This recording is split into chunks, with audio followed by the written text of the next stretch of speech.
My mother-in-law called my husband's ex her real daughter-in-law and invited her to all family gatherings. So, I made the whole family cut her off forever. Can you believe some people will go to absolutely unthinkable lengths to try and erase you from your own family? I certainly couldn't. Not until my husband's mother decided to wage war on our marriage. All because she was obsessed with his ex-girlfriend. It wasn't just petty drama. It was a full-blown emotional battlefield. Colton and I had been married for 3 years, and before me, he spent 6 years with a woman named Lindsay. She dumped him heartbroken, to find herself in Europe. 8 months later, I met Colton at a cooking class and we just clicked. His mom, Diane, seemed genuinely happy at first. She even said she was glad Colton had found someone who actually wanted to commit. Our wedding was small, beautiful, and Diane gave a lovely speech about welcoming me into the family, about finally having a daughter-in-law. I truly thought we were good. Then Lindsay came back from Europe. Broke, single, and suddenly very interested in Colton again. He immediately shut it down, told her he was married and happy. But Diane had other plans. She heard Lindsay was back in town and invited her to Sunday dinner without telling US. My stomach dropped when we walked in, and there she was, Lindsay, sitting at the table like nothing had ever happened. Colton wanted to leave, but Diane made a huge scene, practically screaming that Lindsay was still family, and I needed to be mature. I tried, I really did. But Lindsay spent the entire dinner talking about inside jokes with Diane, old memories, how they redecorated her kitchen, their monthly wine tastings. Diane ate it up, laughing, reliving every moment. I just sat there, feeling like a complete outsider, wondering what the hell was happening. From that day on, Lindsay was at every family event. Diane would invite her, deliberately not telling us until we arrived. Easter, Memorial Day, 4th of July, there was Lindsay. Diane would introduce her to people as Colton's ex, who is like a daughter to me. And me? I was just Colton's wife. No warmth, no connection, just a cold, factual label. It stung deeply. The real problem, the point of no return, happened at Diane's birthday party. She had this massive photo display of family memories, and half the pictures were of Lindsay and Colton from when they dated. Our wedding photo, nowhere. When Colton asked about it, she just brushed him off, said she must have forgotten. But I saw 3 recent photos of Lindsay at their wine tasting from just last month. Then, during the toast, Diane made Lindsay stand right next to her and called her the daughter she never had. I was standing right there, her actual daughter-in-law, holding the homemade cake I'd baked from scratch. I just froze. But the absolute worst moment was at Thanksgiving. Diane's sister was visiting from Texas, and Diane introduced everyone around the table. She got to Lindsay and, with a sickeningly sweet smile, said, "This is my true daughter-in-law, the one who should have married Colton." Then she pointed at me casually and added, "And this is his current wife." His aunt looked confused, asking if Colton had been married twice. Diane replied, "No, just once." And Lindsay? Lindsay actually laughed. Colton lost it. We left immediately. But then Diane called him, crying, accusing him of choosing me over his mother. She claimed Lindsay understood family values and I was turning him against everyone. She actually said Lindsay would have never let him leave a family holiday. Colton told her to stop, but she kept going. She started planning family photos, only inviting Lindsay. She'd post them online, gushing about her beautiful family. She even threw Lindsay a birthday party and called it a celebration for her daughter. When I got pregnant, Diane's first response was to ask if we were sure we wanted kids, since our marriage probably wouldn't last like Colton and Lindsay's relationship did. That was it. That was the moment I decided.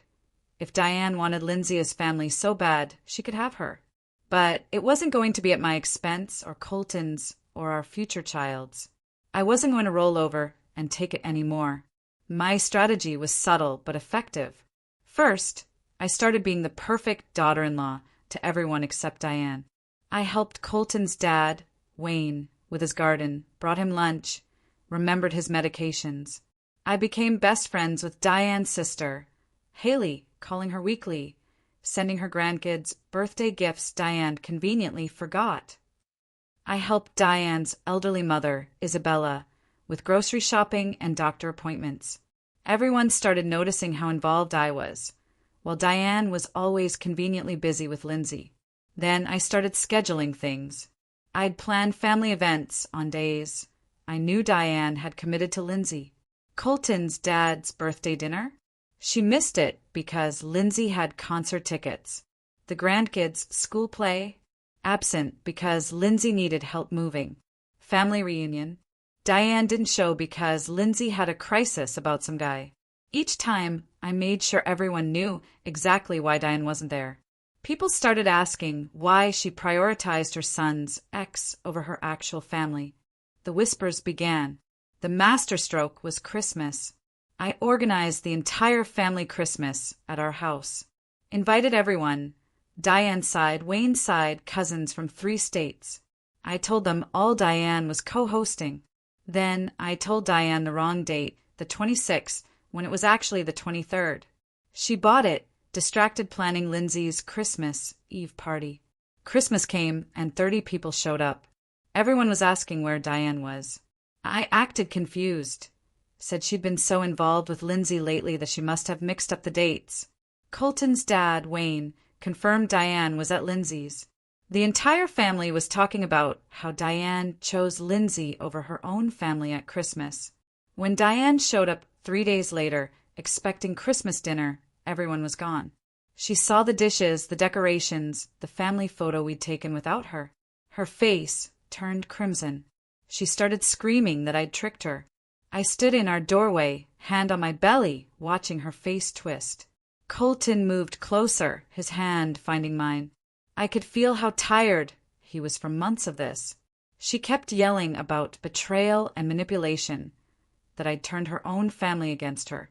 The family photo from Christmas, all 30 smiling faces without her, crumpled in her grip. She demanded to know how I could be so cruel. I didn't say anything, because I knew anything I said would make it worse. She was shaking with anger, asking the same question over and over. Colton squeezed my hand and stepped forward. Calmly, evenly, he told his mother she made her choice when she picked Lindsay over everyone else at Christmas. His composure seemed to make her even angrier. He explained that we invited her to the right date, that she got the same invitation as everyone else. He said she chose to believe Lindsay's party was more important. She tried to interrupt, but he kept going, listing every time she'd chosen Lindsay over family. His dad's birthday, the grandkids' school play, the family reunion. She'd missed everything because Lindsay needed something. She turned on him, pointing her finger in his face. She accused me of poisoning him, said the old Colton would never choose a wife over his mother, that he used to understand family loyalty before I came along. She kept going, saying Lindsay would never have let this happen, that Lindsay understood what family meant. I stayed quiet, watching her dig herself deeper. Colton's jaw was tight, but he didn't yell back. She finally noticed my silence and asked why I was just standing there. I simply shrugged and told her I had nothing to add. That made her truly furious. She started pacing on our porch, ranting about welcoming me into the family and this being how I repaid her. Within 2 hours, 3 family members texted me, asking what was going on because they'd heard her screaming from inside their cars as they drove past. 2 days later, my phone rang. It was Wayne, Colton's dad. I almost didn't answer, assuming he was calling to defend Diane, but he sounded different, tired and sad. He asked if we could meet for coffee without telling his wife. He said he needed to talk about everything. I agreed, meeting him at a diner across town, away from prying family eyes. He was already there, looking older, sitting in a back corner booth. He confessed he'd been watching this whole situation for months, feeling terrible for staying silent. He told me Diane had been obsessed with Lindsay since before Colton and I got married. He said she took the breakup harder than Colton did, crying for weeks when Lindsay went to Europe. He explained that Diane saw Lindsay as the daughter she never had, someone who understood her in a way her own kids didn't. I just listened, stirring sugar into my coffee. He said he tried to talk to her, but she'd just say he didn't understand women's friendships, that her bond with Lindsay was special. Wayne looked down at his coffee cup, admitting his own mother-in-law, Isabella, had been asking why Diane never visited anymore. He was running out of excuses. He wanted to support Colton's marriage, but didn't know how to handle Diane. He asked me what he should do. I told him he needed to start making his own decisions about family events. He didn't need her permission to see his grandkids or have dinner with his son. He looked so relieved, like he'd been waiting for someone to give him permission. He admitted he'd missed half of his grandson's baseball season because Diane had scheduled wine tastings during the games. I told him the grandkids would love to see him more, and Colton desperately needed his support. He nodded, promising to come over for dinner once a week. The next week, Haley called. Half the family was talking, asking her what was really going on. I invited her over. As we sat at my kitchen table, I explained everything. Lindsay at Sunday dinner, the birthday party photo snub, Thanksgiving, Diane's constant social media posts. Haley's face went from confused to shocked to angry. She put down her coffee, admitting she thought I was making things bigger than they were before. She said seeing her sister miss Christmas for Lindsay's party made everything click. She apologized for not taking my concerns seriously. Her voice got quiet as she talked about how Diane used to be, how she used to show up for family. She didn't recognize her sister anymore. I told her it wasn't her fault, that Diane made her own choices. I explained I wasn't trying to keep Diane away. I just needed her to understand that being family meant showing up, not picking an ex-girlfriend over your own relatives. Haley agreed. She suggested we plan Isabella's birthday party, something Diane couldn't easily dismiss. 2 weeks passed, and Colton's phone started ringing off the hook. His brother called, then his sister. He talked to them, explaining years of Sunday dinners, birthday parties, and holidays with Lindsay at every single one. He told them about the photo display, the Thanksgiving introduction, the pregnancy announcement, and Diane's awful reaction. His voice got louder as he recounted his mother choosing his ex over his actual wife at Christmas. When he finally finished, he collapsed on the couch next to me, head in his hands. They had no idea, he whispered. His brother thought Diane was just being nice. His sister admitted she noticed Lindsay, but thought their mom was just trying to keep everyone comfortable. Neither realized Diane was actively pushing me out while pulling Lindsay in. His sister felt terrible, realizing she'd noticed I wasn't in many family photos but assumed I didn't like pictures, never questioning why Lindsay was always there. Then the family group chat Diane had created 6 months ago suddenly exploded. Messages about Isabella's birthday party. Haley asked about cake. Colton's sister suggested a restaurant. Diane jumped in, demanding to coordinate everything since Isabella was her mother. She assigned tasks. Haley immediately responded, saying she was already handling it with me. The chat went quiet. Diane sent 3 question marks. Haley typed back that we'd been planning for over a week. Everything was organized. Diane was welcome to come, but the planning was done. I screenshotted it, sent it to Colton. 5 minutes later, a private message from Diane popped up on my phone. She demanded to know why I was turning her family against her. She called me manipulative, cruel, threatening to tell everyone what I really was.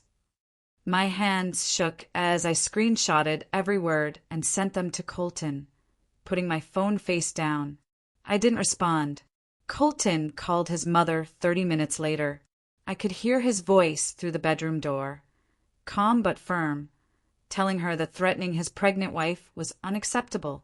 Diane's voice, crying, was loud enough to hear. She claimed she was the victim. Colton stayed firm. He wouldn't tolerate threats against me.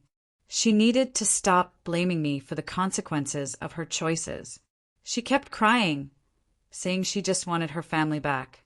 Colton said the door was open when she was ready to prioritize actual family over Lindsay. Then he hung up. Haley and I focused on Isabella's party. We chose her favorite restaurant. The guest list included everyone except Lindsay, because she wasn't actually family. Haley ordered the cake. I handled decorations, including a beautiful bouquet of purple flowers, Isabella's favorite. Diane called Haley, demanding to know if Lindsay was invited. Haley said no, that family events were for family. Diane started yelling that Lindsay was more family than I would ever be. Haley told her she was being ridiculous and hurtful. Diane hung up on her own sister. Wayne called me the day before the party, confirming he was coming. His voice sounded lighter than it had in months. He'd even picked out a gift himself.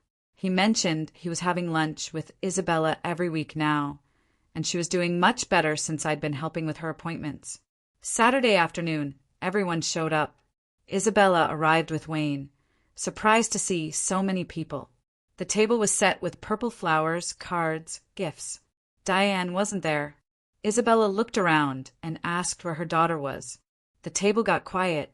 Wayne gently told her Diane was sick. Isabella frowned, pulled out her phone to text her. Wayne put his hand over hers. Diane's been very busy lately with her friend, Lindsay. Isabella looked confused. She'd never heard of Lindsay. Haley cleared her throat, explaining Lindsay was Colton's ex-girlfriend, who Diane had become very close with. Isabella's face went from confused to disappointed. She looked at me, then Colton, and asked if this was true. Colton nodded, confirming his mother had been prioritizing Lindsay over the whole family, even missing today's celebration. Isabella's face softened, shifting from disappointment to something profoundly sad, like she'd just learned her own daughter picked a stranger over her. She reached across the table, her hand small and warm, squeezing mine. Her voice cracked. "You're a good girl for putting this whole party together for me." Wayne put his hand on her shoulder. The whole table was silent for a minute. Then Isabella looked around. "I'm happy to be here with family who actually show up." Haley started talking about cake, and the mood shifted, but everyone was thinking about what just happened. After the party, people pulled me aside. Colton's brother, looking embarrassed, said he had no idea how bad things were. He thought I was too sensitive. He promised to talk to Diane, that missing her own mother's birthday was a serious line. Haley hugged me, whispering that 3 others had said the same thing. She was relieved people were finally seeing what she'd been trying to tell them for months. Wayne thanked me again for taking care of his mother-in-law, admitting Diane used to handle it, but she'd been too distracted lately. The next Tuesday, I woke up feeling sick, for months pregnant and still battling morning sickness. I had to cancel lunch with Haley, but I still forced myself to go help Isabella with her groceries. Colton kept asking if I was okay, the stress evident on his face. He offered to come with me, but I told him to work on the nursery, to have something positive to focus on. That Thursday night, Wayne showed up with his toolbox, asking if Colton needed help. He explained Diane was out with Lindsay again, and he didn't feel like sitting home alone. They worked on the nursery together, and Wayne stayed until almost 10. When he left, his voice got quiet. Diane hadn't asked him a single question about the nursery or the baby in weeks. Every Thursday, Wayne showed up with his toolbox. It became our new routine. 3 weeks in, he came over looking upset. Diane had confronted him, accusing him of betraying her by spending time with us, claiming I was trying to steal her husband. Wayne's hands shook. He told us he'd finally had enough.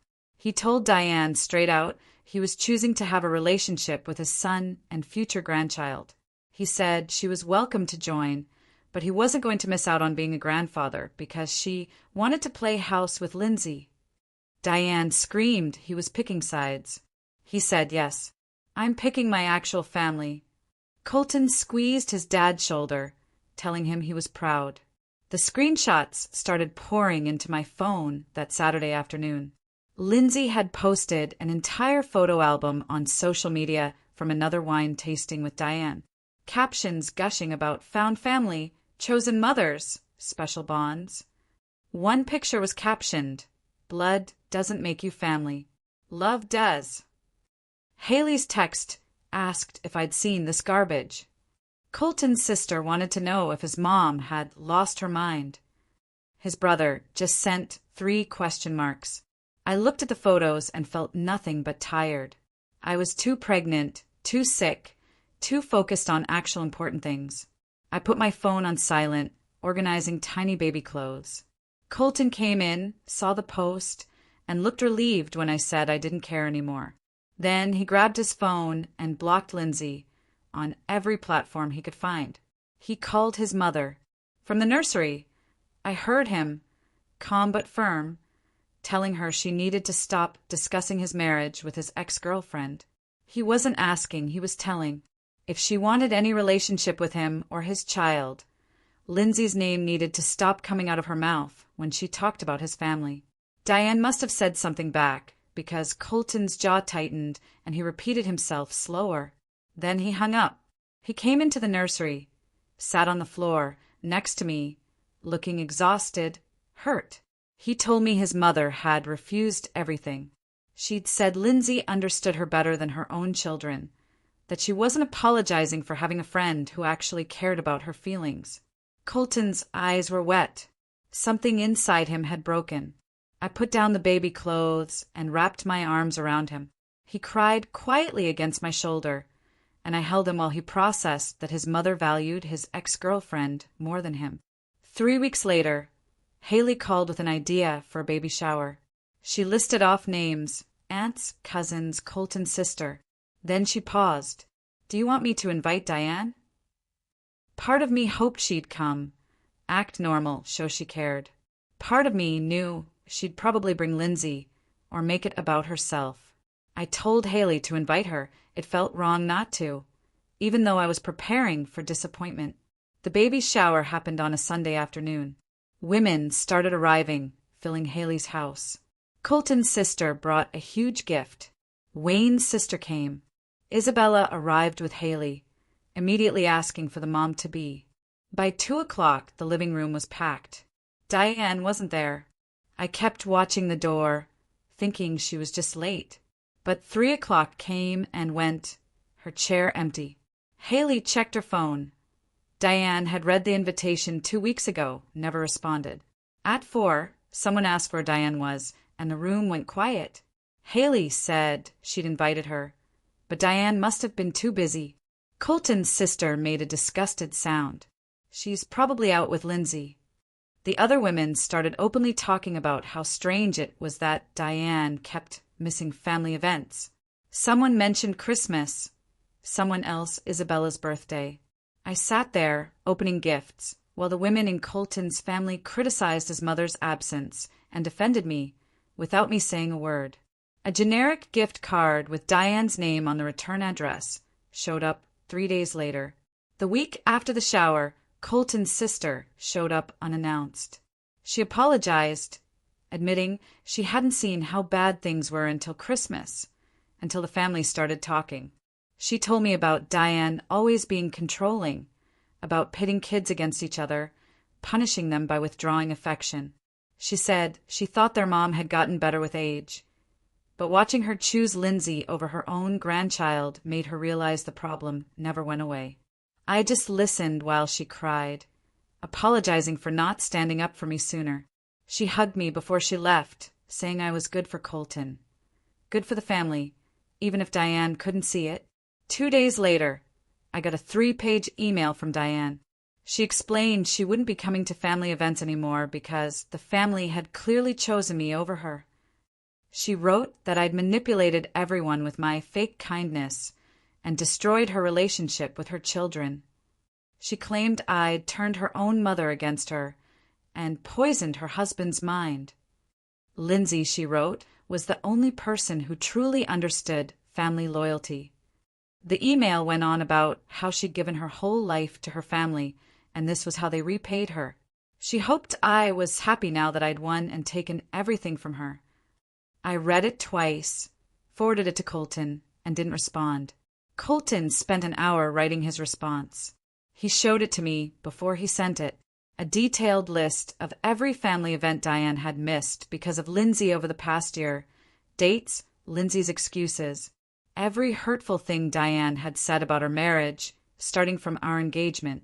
The Thanksgiving introduction. The Christmas photo incident. Her reaction to my pregnancy. He ended by saying the door was open when she was ready to prioritize actual family over her obsession with his ex-girlfriend. He said he loved her, but he wouldn't let her hurt his wife and child anymore. I watched him hit send. His hands were shaking. Wayne came over 3 days later, asking to speak privately. He looked older than I'd ever seen him. He admitted he'd been sleeping in the guest room for 2 months because he couldn't stand watching Diane choose Lindsay over their grandchild. He'd tried talking to her, but she'd accused him of betraying her, too. He was considering a separation if things didn't change soon. He cried when he said it, and Colton hugged him. Wayne asked if he could come over for dinner once a week, help set up the nursery. He didn't want to miss his grandchild's life because his wife had lost her mind. I was 6 months pregnant when my phone rang at 2 in the morning. It was Isabella. She couldn't breathe. Her chest hurt. I asked if she'd called Diane, but her phone went straight to voicemail. I told her I was coming and woke Colton. I got to Isabella's in 15 minutes. She was sitting on her bed, scared. I helped her get dressed and walked her to the car. The emergency room was empty. They admitted her for observation, worried about her heart. I sat in her room while they hooked her up to monitors. She held my hand, told me I was a good girl. Wayne arrived after his shift, 6 in the morning, still in uniform. He hugged me, tears streaming down his face, thanking me for being there for his mother-in-law when his wife couldn't be bothered to answer her phone. Haley called Diane 6 times that morning. Voicemails, texts, explaining Isabella's medical emergency. Diane finally responded, 12 hours later, saying she was at a spa weekend with Lindsay.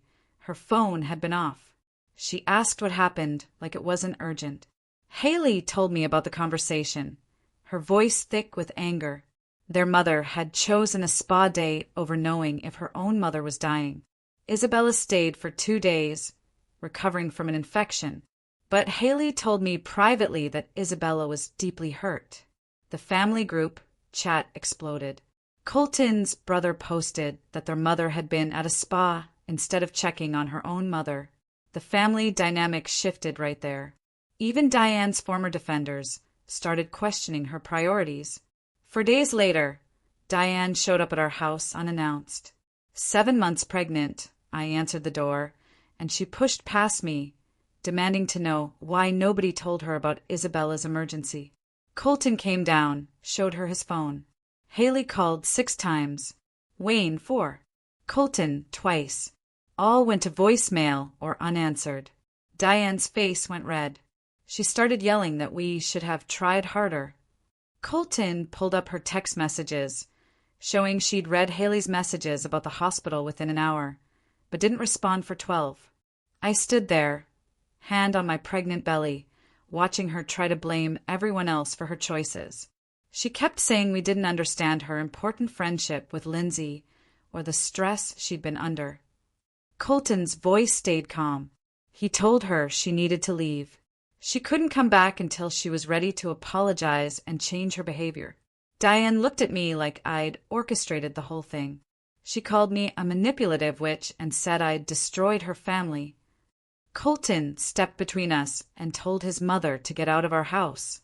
She left crying, and I locked the door behind her. The next morning, my phone lit up with notifications from the family group chat. Diane had sent a long message claiming I had stolen her son and turned the entire family against her. Most people didn't respond, but a few relatives started asking questions. Colton's cousin asked why Diane kept missing family events if she cared so much. Haley posted that their mother had been at a spa instead of checking on Isabella in the hospital. Wayne's sister pointed out that Diane chose Lindsay's party over Christmas with 30 family members. I didn't add anything to the conversation. I didn't need to. The family was finally seeing what I'd been dealing with for 3 years, without me having to say a word. 3 days later, Wayne showed up with his truck full of boxes. He looked tired but determined. He'd gotten an apartment 15 minutes away. Colton helped him unload. Wayne explained he wasn't filing for divorce yet, but he needed space from Diane's obsession with Lindsay. He couldn't watch his wife choose someone else over their own grandchild anymore. I handed him coffee, and he thanked me for being patient with his family's mess. I went into labor on a Tuesday afternoon, 3 weeks early. The contractions started while I was folding baby clothes in the nursery. Colton drove me to the hospital, his hands gripping the wheel, his phone connected to Wayne on speaker. Wayne said he'd be there in 30 minutes and would call everyone else. The hospital room smelled like antiseptic. Wayne arrived first, still in his work clothes, kissing my forehead before stepping back. Haley and Reed showed up with snacks. Colton's brother drove 3 hours. His sister flew in from 2 states away. The waiting room filled with family members who dropped everything to be there. Diane didn't come. Wayne called her directly from the hallway, explaining I was in labor early. His voice got sharper when she apparently asked if it was really necessary for her to drive all the way there today. He hung up, coming back into the room, looking angry and sad. Hours later, Colton's phone buzzed with a text from his mother. "Congratulations, but I don't want to intrude since the family made it clear I wasn't welcome." He showed me the message between contractions.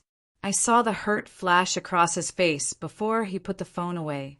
The labor was long and hard, but every time I looked up, someone who truly cared was holding my hand or bringing me ice chips. Our daughter arrived just after midnight, tiny and perfect. Colton cut the cord, tears streaming down his face. Everyone was crying and laughing. Wayne held his granddaughter, his whole body shaking, tears streaming down his face. I watched Colton take photos of his dad meeting the baby, grateful that at least one grandparent showed up when it mattered. The hospital room stayed full until the nurses finally kicked everyone out. 3 days later, we brought the baby home to a house full of gifts and flowers. I was exhausted but happy. Colton barely slept, always checking on the baby. Wayne came every morning before work, just to hold his granddaughter for 20 minutes. On the 3rd day, I was feeding the baby when the doorbell rang. Colton answered, and I heard Diane's voice. My whole body tensed. Colton came upstairs with an envelope, Diane following alone for the first time in forever, carrying bags of baby gifts. She asked if she could meet her granddaughter, and I saw real nervousness in her face. Colton sat next to me, opening the letter while I kept feeding the baby. The apology letter. It talked a lot about how hurt Diane felt when the family excluded her, how she didn't understand why everyone turned against her. She wrote about missing Christmas and the birth because she felt unwelcome, not because she didn't care. There was barely anything about how her actions hurt us, or why she'd chosen Lindsay over her own family. Colton finished reading and looked at his mother in the doorway of our nursery. He told her she could come in for 30 minutes, but this didn't fix everything that happened. Diane moved slowly, sat in the rocking chair. I finished feeding the baby, handed her to Colton, and he carefully placed our daughter in his mother's arms. Diane started crying immediately. She looked down at the baby, saying she'd missed so much because she was stubborn and foolish. Her voice broke, talking about not being at the hospital, not meeting her granddaughter right away. I watched as she promised to do better, to put family first. The baby made little sounds, and Diane's face softened in a way I hadn't seen in years. After 30 minutes, Colton took the baby back and walked his mother to the door. She hugged him and left without arguing. The next 2 months were a blur of night feedings and diaper changes. Diane started showing up to family events without Lindsay. Nobody mentioned the change out loud. She came to Sunday dinners at Wayne's new apartment, helped Haley plan Isabella's birthday. I watched her apologize to Isabella, who hugged her with forgiveness. She apologized to Haley for choosing Lindsay over their sisterly bond. One afternoon, she came over while Colton was at work, asking if we could talk. at my kitchen table. She apologized for how she'd treated our marriage from the beginning. She admitted she'd been wrong about everything and understood if I couldn't forgive her right away. I didn't say much. I needed to see if her actions matched her words this time. Wayne told us one evening that he'd agreed to try marriage counseling with Diane. They were meeting twice a week. He said Diane had finally ended her friendship with Lindsay after realizing what it cost her. Apparently, Lindsay had gotten angry when Diane said she needed to focus on her real family, and they hadn't spoken in weeks. Wayne said the counselor was helping Diane understand why she'd gotten so attached to Lindsay. Something about wanting the daughter she never had and projecting it onto someone who didn't actually want to be part of the family. I listened, holding the baby, feeling cautiously hopeful. Diane started showing up on Tuesdays and Thursdays to help with the baby.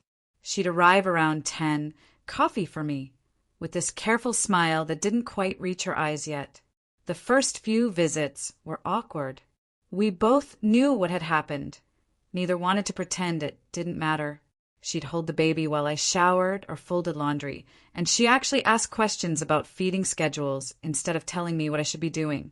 When the baby cried, Diane would hand her back to me instead of trying to take over. I watched her closely, looking for signs this was temporary. She brought meals she'd cooked, remembered I couldn't eat dairy while nursing, and never once mentioned Lindsay's name. Colton would come home and find his mother reading to the baby in the nursery, also trying to figure out if this change was real. We didn't talk about the past directly, it was too raw. But Diane started apologizing through actions instead of words. One Thursday afternoon, while the baby napped, Diane sat at my kitchen table, hands wrapped around a mug of tea. She looked tired, a deep weariness. She started talking about watching me fit into the family so easily, how everyone loved me right away, and how that made her feel like she'd failed with Lindsay. Her voice got quiet as she admitted she'd been jealous of how naturally I belonged, when Lindsay had always struggled to commit. She said she'd projected all her disappointment about Lindsay onto our marriage because it was easier than admitting she'd invested years in the wrong relationship. The words came out slowly, like she'd been practicing them in therapy. She looked at me with red eyes, genuinely sorry for making me feel unwelcome in my own family. I didn't know what to say. Part of me was still angry and hurt, but another part recognized this moment mattered. I told her I appreciated the apology and I needed to see consistent change before I could fully trust her again. She nodded, understanding she'd earned my doubt and promised to prove herself through actions. The baby's christening planning started a month later. I was nervous about including Diane. She called, asking if she could help organize the celebration. Hope mixed with fear in her voice. I agreed, but set clear boundaries. Haley and I were making final calls. She could contribute ideas, but not take over. Diane agreed immediately, no argument. At our planning meeting, I laid out what I wanted and Diane took notes, asked questions. When I said no to her flower suggestion, she just said, okay, and moved on. Haley kept giving me surprised looks. Diane truly meant what she said about respecting boundaries. She worked with Haley, booked the venue, coordinated catering, never tried to go around me. When relatives called her, she directed them back to me. She helped address invitations, never complaining when I rejected her first draft. Lindsay's name never came up. If it bothered her, she hid it completely. She was focused on proving she could be the grandmother and mother-in-law I needed. The christening happened on a sunny Saturday morning.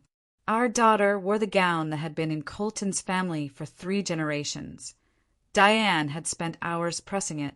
The ceremony was beautiful, simple.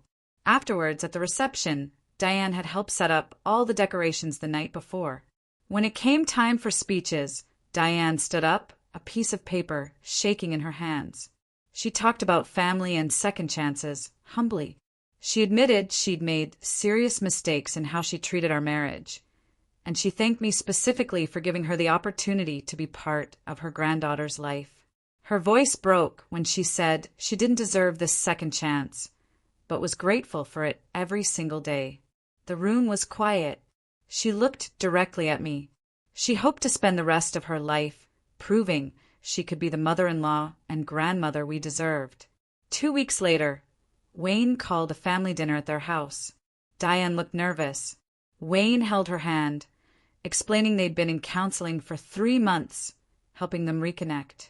Then he announced they were renewing their vows on their 30th anniversary in 6 months. Diane added she wanted the whole family there, to witness them recommitting to each other and to being better family members.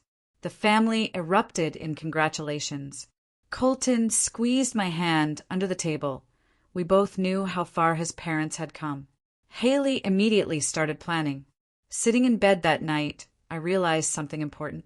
Standing up for myself, setting hard boundaries, had actually saved this family, instead of destroying it like Diane had claimed. She'd needed to face real consequences, to lose access to her family, before she could see how badly she'd damaged her relationships. If I'd just kept accepting her behavior, nothing would have changed. The exclusion and isolation had forced her to examine her choices, to get help. Wayne moving out had been the wake-up call she needed to understand she was destroying her marriage, too. All the pain, all the conflict had led to this moment where healing was actually possible because everyone finally understood where the boundaries were. Colton found me in the nursery a few days later, watching our daughter sleep. He put his arms around me. He was proud of how I'd handled everything, even though it had been messy and painful. Our marriage, he said, was stronger because we'd faced this challenge together. He'd never once doubted which side he was on. We'd been tested in ways most couples never face with family, and we'd come through it with our relationship intact. He'd chosen me over his mother repeatedly, and that had built a foundation of trust that would carry us through whatever came next.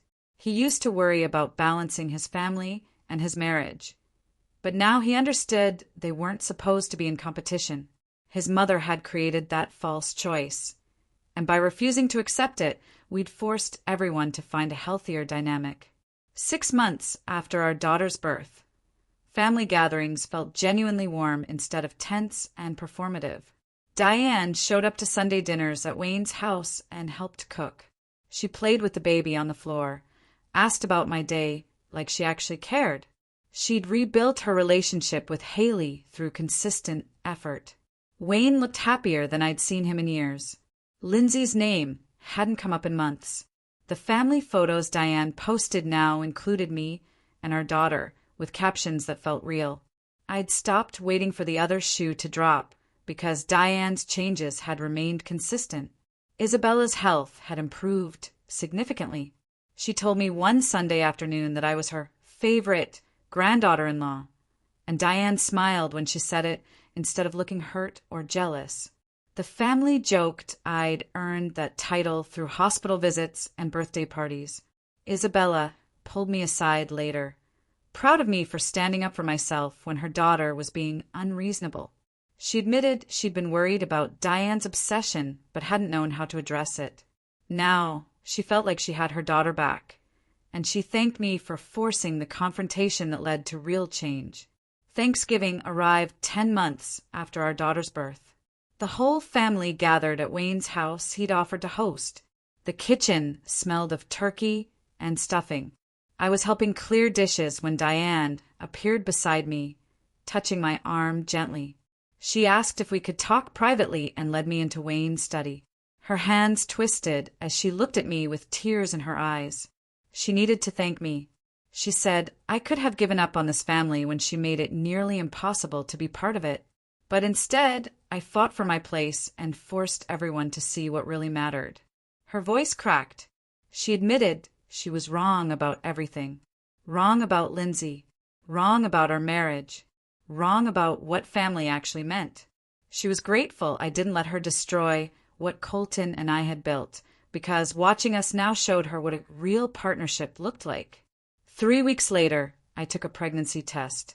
Positive. Colton was the first person I told. He picked me up and spun me around, grinning.